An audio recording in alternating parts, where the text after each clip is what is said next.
presented by Adi Shakti Films.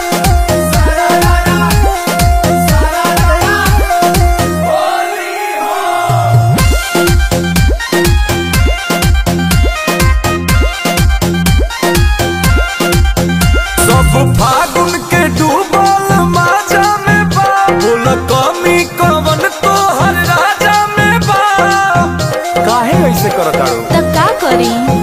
सब फागुन के डूबल माजा में बा, बोल कमी कवन तो हर राजा में बा।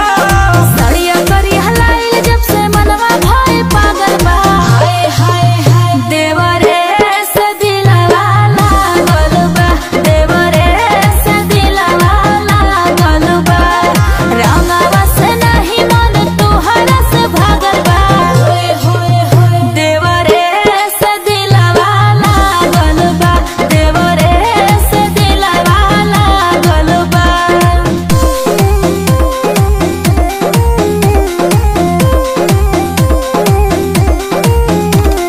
अरे ई करे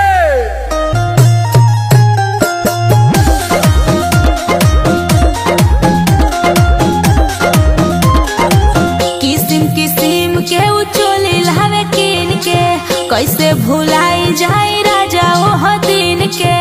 लियाई तो लगाई के ना मन बे ताहरा हमारा में भेद सोना करता, जवानी में खाता में छेद सोना करता। सूत गइल ह तू त उतरात भर जागल बा।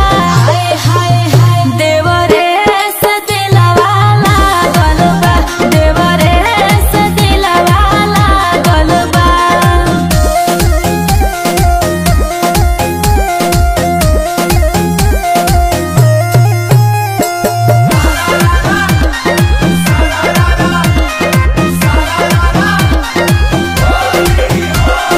जननी ना राजा तू तूर देब दिल के, तू नहीं बुझेला उहे बुझे फील के।